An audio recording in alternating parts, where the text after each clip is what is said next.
Durna bapakku iya. Prayogakno nggonmu lungguh ya Werkudara. Wis ora kurang kepenak. Dimas, ana wigati apa dene sira sowan ana ngarsanipun Kakang Duryudana kakangku. Sing gedhe pangapuramu.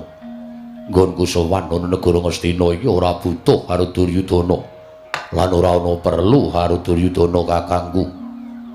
Nanging pancen niatku mung mergo kepengin sowan karo guruku Bapa Durna.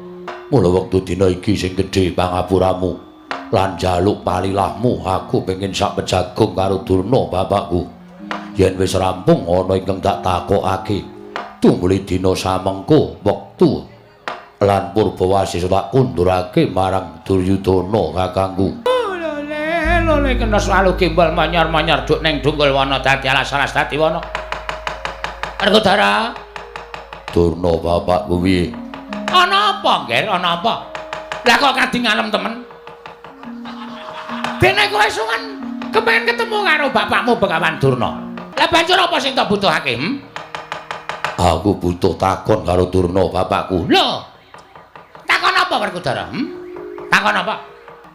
Puntadewa kakangku dina iki sedih. Lho. Sedih kenang apa? Merga wis watara ana 3 sasi iki. Bojone Puntadewa kakangku Mbak Yu Drupadi ilang. Koseta. Prameswari negara Ngamarta Dewara Drupadi ilang. Ya pancen bener mengkono. Oh, lole. Pandene ingkang gumana mosek ana ing paningalku nalika semana tak sawang. Kawula sing kudu dadi banten kuwi kawula sing cangkeme jembar. Cangkeme jembar. Cangkeme jembar. Matane kaya ndok ceplokan. Sapa kandhakno? Kowe aja kaget ya Werkudara, kowe aja kaget. Gumana ning gegambaran sing nalika semana diparingke dewa marang aku. Ya kowe sing kudu dadi banten waton negara Ngamarta ditumbali nyawane abdimu Bagong kowe ketemu karo Waradropati Werkudara. Piye? Piye Werkudara? Lah kok dadi njur mak prepet. Kowe katon ciput Pucet. pucet. Piye apa kira-kira kowe rada ora gelem mateni Bagong? Kena ngopo kudu Bagong? Bagong ipono kawanku, aku tau-taute digula wenthah karo Bagong wiwit Jabang nganti Celaprang. Wiwit Kuncung nganti Gelung. Wah, aku ora iso nglakoni. Ya wis, ora apa-apa, wong kabeh mau ming pilihan. Kowe iso nglakoni apa ora? Nek kowe iso nglakoni mbayumu bali, nek kowe ora iso nglakoni ya wis ora dadi ngapa? Ora dadi ngapa? Tegese mbayumu Waradropati ora bakal bali lan kowe negakake patine kakangmu dhewe Nalendra Ngamarta Prabu Puntadewa. Ngono ta kowe? Duryudana piye, Yayi? Yen tumrapun Kakang abot sedulur tinimbane batur. Batur isih akeh. Yen perlu mengko Semar supaya golek anak meneh. Tumrap aku ora bakal kangelan. Kula nuwun sewu lho, Raden, namung Bagong kemawon kok dipun eman. Wong Bagong menika tiyang ndunggal kewarisan, wong sak kepenake dhewe kok dieman menawi cara kula mboten mathuk. Lah inggih ngeman ingkang neraka menawi cara kula. Wah, karna kakangku piye? Werkudara, Nggih, sing nalar lho. tegese piye? Ya pun Kakang mung bakal matur sing nalar. Sira kuwi wis dudu bocah. Werkudara kuwi wis wong tuwa. Ala becik bener luput. Kabeh ingkang bakal mbok lakoni kudu mbok petung nganggo nalar sing ganep, mbok gelar, mbok gulung tuna lan badine. Aja kesuru nemtokake swiji-wiji ingkang tunane mengko bakal gawe getu ning atimu lho Werkudara. Wah, Werkudara, kowe iki rasa takon sapa-sapa. Sing arep temandan ki kowe kok dadak takon kono-kono.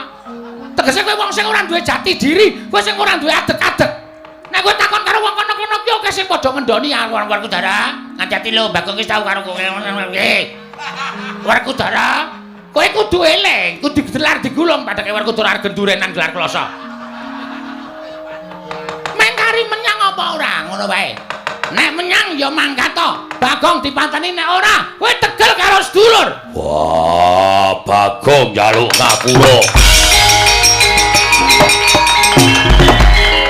Ceblek gudhug swalu gembol sumorante Dipati pripun sampean percaya mboten kalih kadidayan kula nggih wong ne lagi kepengin wong dewane sak ciptane dadi sak sedyane ana nggih Werkudara lah kok teka teng negara Ngastina dadi jalaran anak Prabu Duryudana kelakon penjangkane gawe sirnaning para Pandhawa ing sampun kula ngertosi menika mangke menapa Bagong menika tertentu badhe dipun poteng-poteng dening Werkudara nggih nah ingaten matur sembah nuwun rantamanipun bawa duna menapa inggih badhe kasempatan mekaten monggo tak dipun titeni Bagong Petruk Gareng Semar Pandhawa sedaya badhe pecah marem raos kula nggih marem sampean marem mergone iso ngaturake napa sing kula ngeruwi bare nggih Bapak Daryo wonten dawuh Budana Kang Padasipa wis ta sing ngomong ki kono wae sing ngomong ngendika ki men Prabu Duryudana wae men cek-cek Dipati nggih Budana Kang Padasipa ingsun kundur ngedatun ingsun ya iya ngestaken dawuh nyuwun pamit madal pasilan ngatos-atos sampun kados lari alit Paman Haryo Sengguni purna gatine marangkilan sanuta sekundur kedatun jeluk saking damparan kula napit gambaran gading kadiraken sanggaring Promban Cedi manggung ketanggung Joko Palororo ingkang sami ngampil upacaraning keprabon kawis dengan saking Mandura tindaknya Sri Naranata lamun katinon saking Mandrawa kaya tansah reruntungan tindaknya Sri Naranata wau